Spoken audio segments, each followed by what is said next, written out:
So yeah, welcome everyone to Quizzing the CSS Faculty. My name is Curtis Childs. I'm a digital media producer at Swedenborg Foundation. And I'm going to be grading this on a curve, so don't worry about that, but I will be checking for plagiarism and that sort of thing. I'm up here with the CSS faculty, and I'd love to just have you all introduce yourself, if you don't mind, so we can sort of know who you are and what you do. Well, I'll start since I have a microphone. My name is Rebecca Esterson, and I am the Assistant Professor of Sacred Texts and Traditions and Dorothea Harvey Professor of Swedenborgian Studies at the Center for Swedenborgian Studies. Thanks so much. My name is Devin Zuber. I used to think I had the longest title of people at the GTU until my colleague Rebecca joined us. I'm an Associate Professor of American Studies, Religion, and Literature at the Center for Swedenborgian Studies, or CSS, as we tend to call it. Very nice. I'm Jim Lawrence. I'm the Dean of the Center for the Swedenborgian Studies, the one who helped it move from the East Coast to the West Coast. And the complexity of the way our center interacts with the numerous institutions of the Graduate Theological Union, I continue to serve on the faculty of the Pacific School of Religion, and I direct the Doctor of Ministry program at PSR, as well as serve as a faculty associate in the field of spirituality. Excellent. So I thought we could go from the expanse to the center here, because it's from what I've heard, it's almost impossible to separate the work that you do from the context in which you're doing it. So I'd love to hear, before we'll focus on the Center for Swedenborgian Studies in a minute, but I want to hear a little bit about the Graduate Theological Union. So if Jim, you could explain kind of what that is, but then I'd like to hear from everyone, what's it like operating in that environment, and how does it function, but also what's been your experience working in that? Well, a preface would be that when we came in 2001 to Berkeley, it was the first time in any academic program in Swedenborgian Studies in any of the branches around the world that moved into the midst of a collective group of institutions and faculties and traditions, rather than being a standalone school. And so when we came to Berkeley, we joined the largest theological consortium in the country. There are today 8 seminaries that range across Roman Catholicism, many strands of Protestant thought, and the Unitarian Universalists. And there's also about 12 centers of distinction, which we became in 2015. It's quite an honor and not an easy bar to hit. We left being a house of studies at Pacific School of Religion to become a center at the GTU. And that is part of the pluralist world of the GTU, where other centers are the Center for Islamic Studies, the Center for Jewish Studies, the Center for Dharma Studies, the Center for Buddhist Studies, Center for Science and Theology. And so it's a rich mix with over 1,000 graduate school students from many different traditions and studying from many kinds of angles. And the Swedenborgians are in those classrooms with those other people, and we also do our own particularity training in Swedenborgian Studies, where most of the time we allow students from other traditions to participate in those classes, but in our January intensives we keep it to just in the family. Devin and Rebecca probably have more to add to this. Maybe I'll share a little anecdote about my first week new on the job in Berkeley when I came in 2011. I had formerly taught in large secular public institutions in New York City and then in Germany, in Munich and Osnabrück in the north. And I inherited an office that now is used by our secretary for our center, which was the former abode of Rosemary Radford Ruther, a noted ecological feminist theologian, which was sort of humbling to be in that space where she wrote these important books about environment and religion. And I think it was my first or second day when I was thinking about, what have I done? Where do I find myself? How am I going to teach Swedenborg in this context? I looked out my window, and in the space of 2 hours as I was looking out through this beautiful redwood on the street in front of me, first I saw Dominicans in their white robes walking up towards the library of the Graduate Theological Union. And about an hour later, there were Buddhist monks in their saffron-colored robes going to the Buddhist center. And I think that the frame of my window sort of visualized for me in that first week at the GTU that I was in a very pluralistic space where Swedenborgian theology would be contributed. So, wonderful.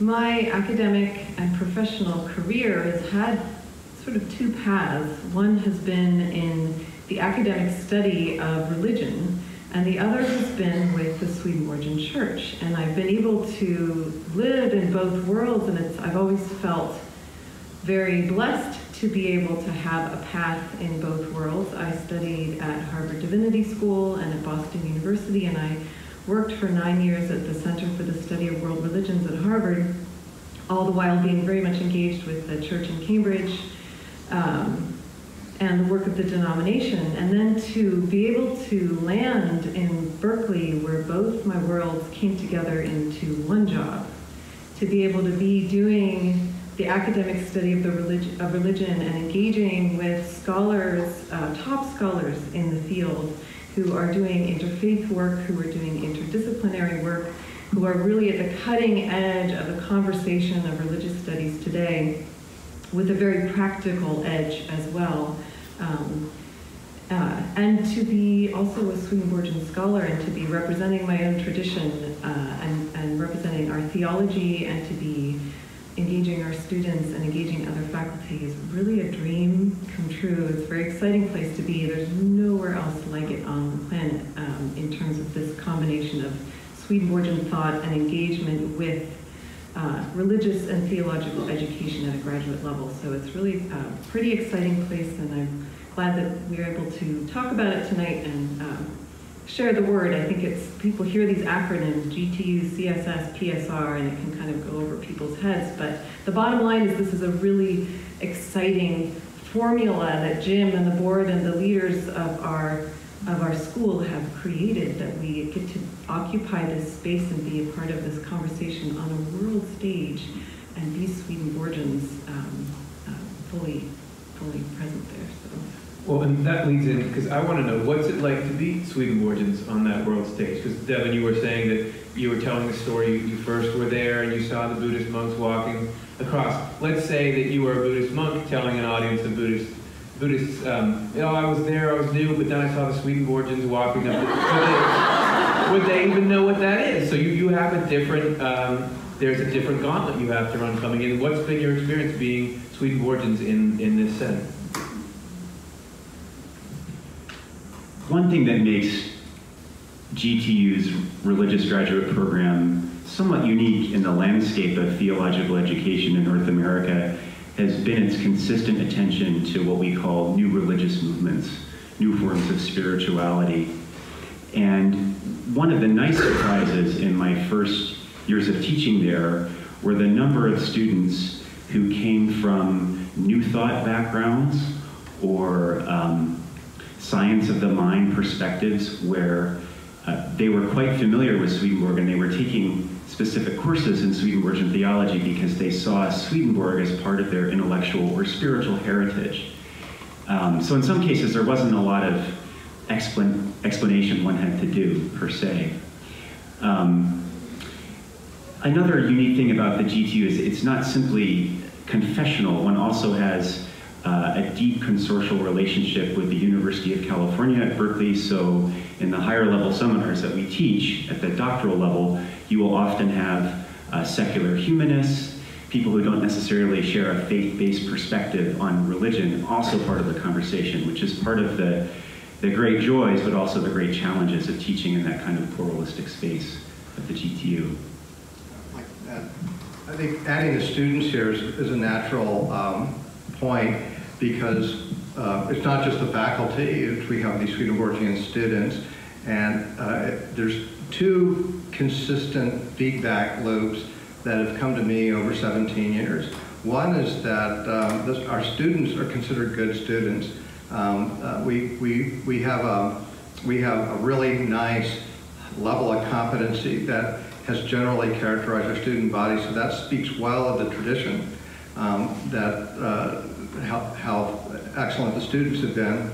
And the other piece is that one of the reflections that is said in different kinds of ways multiple times is the Swedenborgian students are much clearer about what they believe and what they think than is average in traditions. That a person will say, without mentioning any traditions, well, we don't know what we believe about God. We don't know what we believe about this. The Swedenborgians tend to be much more focused in the body of thought that is a consistent characteristic of Swedenborgianism, because Swedenborg has a very thorough, integrated philosophy that works in an obvious organistic way.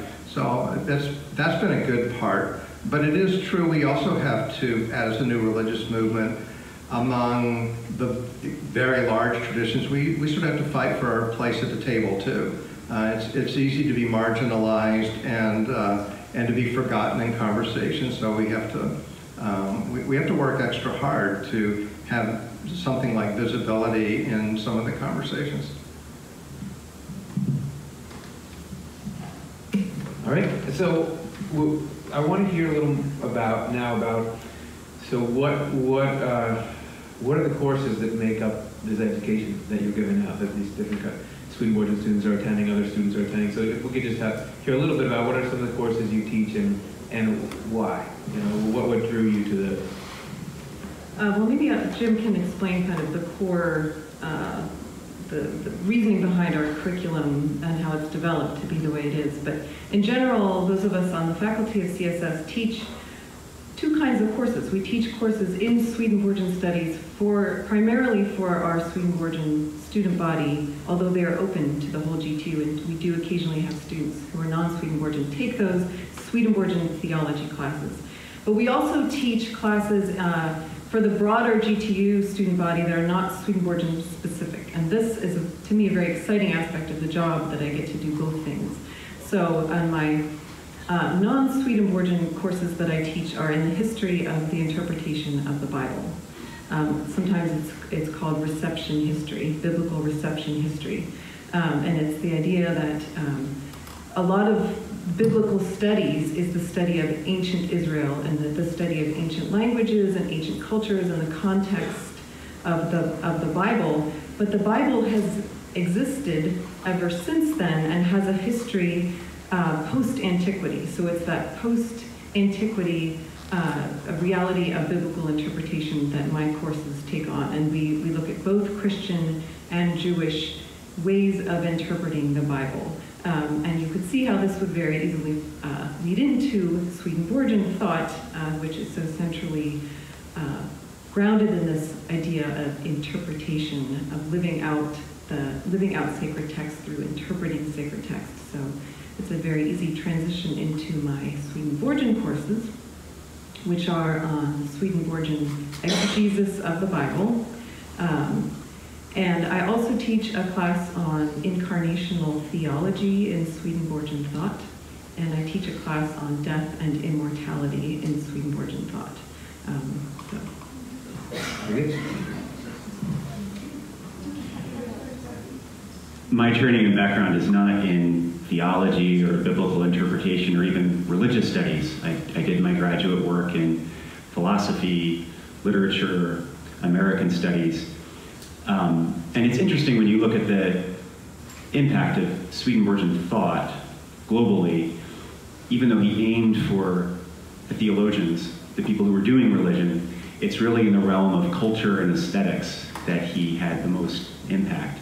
So in our certificate curriculum, I tend to teach into the content area around the impact of Swedenborg on the arts, on culture, on cultural history, where we read romantic poets like William Blake or Ralph Waldo Emerson, and more contemporary people, Czesław Miłosz, et cetera, et cetera. And that too segs very nicely into the non-Swedenborg related content of the GTU, which has had a long and deep tradition of thinking about theology through the arts. There's been a religion in the arts program at the GTU since the 1960s. It's one of the oldest interdisciplinary groups of its kind.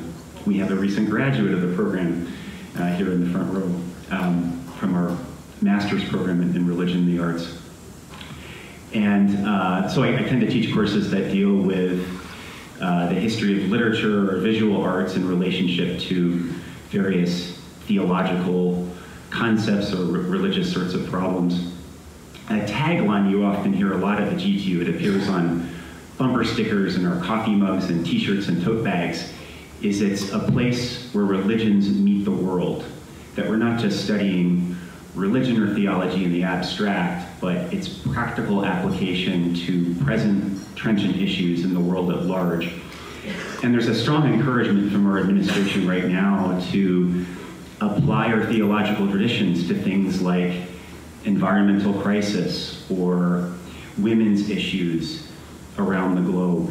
And that's been very exciting to teach various materials around the environment and smuggle in Swedenborg on the side for applicable.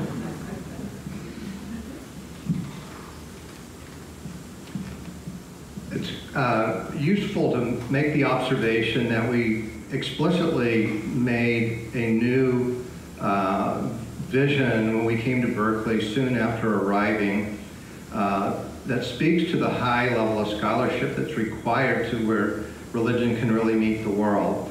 Before, even though there have been absolutely terrific scholars serving our tradition, I learned that when we tried to take their works and publish outside Swedenborgiana, they were completely unknown. They did not work in academic fields that were generally afoot in higher education. And we had a vision that we could, for the next generation of scholarship, develop scholars who didn't work only in Swedenborgian studies, but had standing and recognition in a field in the larger world of higher education, and that was healthy for our tradition, not only to bring our voice into a lot more corridors and auditoriums and books and citations, but also to enrich what our understanding was around Swedenborgian thought. That's a very difficult achievement. It's difficult to make it in that level of scholarship, and I'm thrilled with the faculty we've developed where we have rising stars in their fields. The other crucial piece about moving to Berkeley has to do with the way we share our journeys with so many faculty. Before, every single subject was taught by a Swedenborgian professor across the spectrum of theological education topics. So, and that's a lot of specialties to cover in 4 people. And but by moving into partnership with Pacific School of Religion, we also took a distance turn in a decade ago, and students go to Earlham School of Religion, students go to Lutheran Theological Seminary. We have a student right now at Lancaster Theological Seminary in Pennsylvania.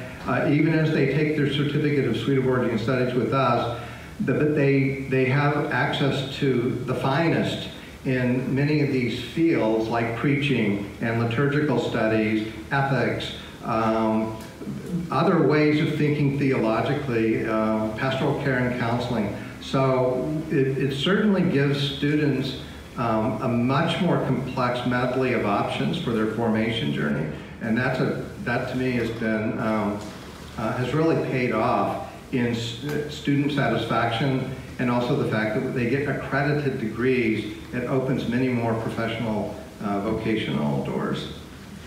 So it sounds like you're participating in this sort of grand community that's happening there, and I'm wondering what is, either it could be something you feel like you're already contributing, or what are you hoping, what role are you hoping the Center for Swedenborgian Studies can play there? You know, both based on who you are as faculty, but then what Swedenborg's theology is like. What do you hope it can bring to enhance the conversation and be a good citizen of the community? Well, I'm going to just pass it down, but Devin's already made mention of new religious movements. So we have a PhD concentration and master's student concentration. It's fairly new. There had been a famous Center for New Religious Studies, New Religious Movements that then went quiescent after a time. But Devin and I are the two core faculty for New Religious Movements for all the PhD and MA students. So that's a zone of thought in religious studies broadly on the planet for looking at certain movements, and Swedenborg's a big subject there. So by writing this plane in an arena like the Graduate Theological Union, we're able to bring this, what we could have studied back in the day at SSR in that wonderful Georgian mansion among ourselves, in a much larger connection with people being able to see the scholarship. And that's just one of many topics, because Devin's also working in art and religion, Rebecca's working in how Swedenborg plays along in scripture interpretation. Maybe you want to. We have a place at the table that's immense social capital that I respect and honor. And the place at the table isn't only through our teaching and creating a classroom space where non-Swedenborgian students become familiar with either concepts from Swedenborgian theology or the legacy of Swedenborgian thought in aesthetics or literature, visual arts, etc. But at the level of faculty engagement and collaboration, it's a very vibrant, interreligious, pluralistic community of scholars, and there's multiple nodes where the work we do can get plugged into workshops or faculty colloquiums. There are, for the PhD and master's programs at the GTU, which constitute, I think, one of the largest religious studies PhD programs in North America, there are 4 departments. I'm in the department for historical and cultural studies, along with Jim. Rebecca's in sacred texts and interpretations, that's what it's called now? Okay. And we have monthly colloquiums. So I've workshopped chapters from my book on Swedenborg and the environment, where I've gotten perspectives from my Jesuit colleagues and people from the Buddhist Institute. And it's just a really unique kind of way that's fundamentally altered some of my thinking about perspectives to hear from others, not just from different disciplines, but from across the religious divide. It's been very enriching as a scholar of Swedenborg to have that at the table. Well, I'll give maybe a more specific example. I'm much newer to the GTU than my colleagues. I've been here officially a year and a half on faculty. But something that's fresh in my mind, because I've been just working with my students in my death and immortality class about this, is how over the last 50, 100 years, there's really been a move away from talking about immortality in Protestant seminary training. A lot of the major leading thinkers in Protestant theology, Paul Tillich, Reinhold Niebuhr, are people who intentionally avoided the topic of immortality for a number of reasons. Wanting to focus more on the here and now and the ethics of here and now, and influenced by the social gospel and the sense of it's a distraction to be thinking about life after death, and whatever our language of talking about life after death is symbolic. It's not. It's no longer thought of as realistic necessarily. So there's been this very interesting trend away from talking about immortality in Protestant seminaries, and here we come along wanting to talk about it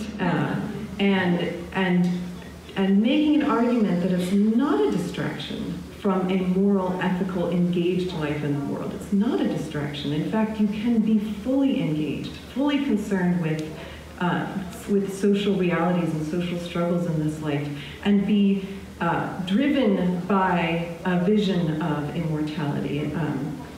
And it's interesting because I can connect with my non-Christian colleagues on this subject in some ways more immediately than I can with my Protestant Christian colleagues.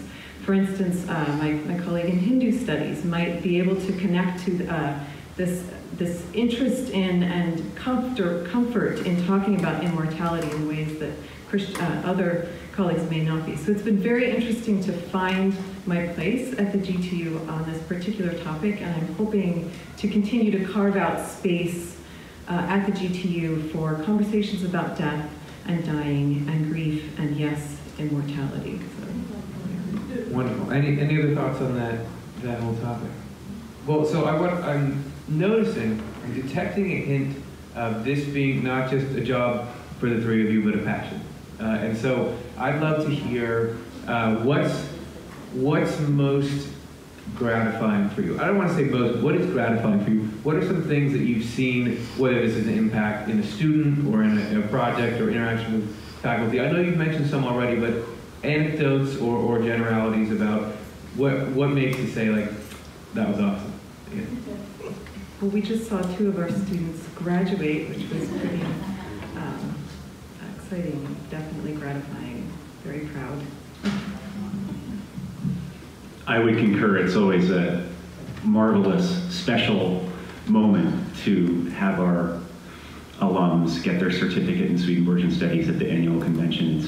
It's a really deep moment when you think about the decades and generations of this institution, the many iterations it's gone through, that we persist. We continue to do this work. What's also gratifying for me, I'm thinking of my first fully fledged PhD student who I supervised, Meredith Masser-Munzen. Maybe you're listening right now, Meredith, out there, who's not Swedenborgian, but ended up significantly incorporating aspects of Swedenborgian theology into her dissertation that was looking at a group of 3 artists in the early 20th century who were very invested in spirituality in their aesthetics. And she uncovered new ground on the ways that Alfred Stieglitz, the modernist photographer, and his well-known partner, Georgia O'Keeffe, the painter, talked about Swedenborg in their letters to one another. And that's now part of her manuscript she's trying to turn into a book. So I think through osmosis, the work we do as scholars of Swedenborg can permeate into the broader stream of graduate level education at the GTU and become part of a fossil record of Swedenborgian thought. But we're still very much alive too, so. My first thought was to students too. One of the most commonly uttered words is formation. The word formation and the concept of formation is in every faculty meeting. It's in constant conversations, and the amazing thing is that you get to see it happen. The growth that is possible in a conscientious journey can be very profound, and a person can walk in not feeling ready at all to tackle the world, and then they can't wait to get out to get at it. And to watch formation journeys is extremely exciting. I like to think it's what the heavenly host is hoping to be happening throughout the earth. And the other piece of it is just the excitement of being in a large collection of people, students, a lot of the best and the brightest, and faculty who are committed to accessing untapped potentialities in spiritual and religious thought and culture to address the problems in the world. And the beauty of watching skilled people, knowing that they hold a lot of different ideas, work together. There's a high skill level of respect for other traditions. So much fun to be in such a diverse body of awfully smart people, working for something that feels like it's important. And that even if a lot of the world is been announcing the death of God for a long time, that there's people there refusing to give up on the capacity for spirituality and culture to find new thresholds and deeper reaches and address what is going on in the current context. It's a lovely place to drive every day for work. On that note, Does anybody have any final thoughts? We've hit our time here, so I mean that I was feeling like we're soaring. Let's end on a high note there. I just want to say thanks so much for the time that you all have given and the good work that you're doing, and thanks to you all in the audience for watching. Let's give them a round of applause.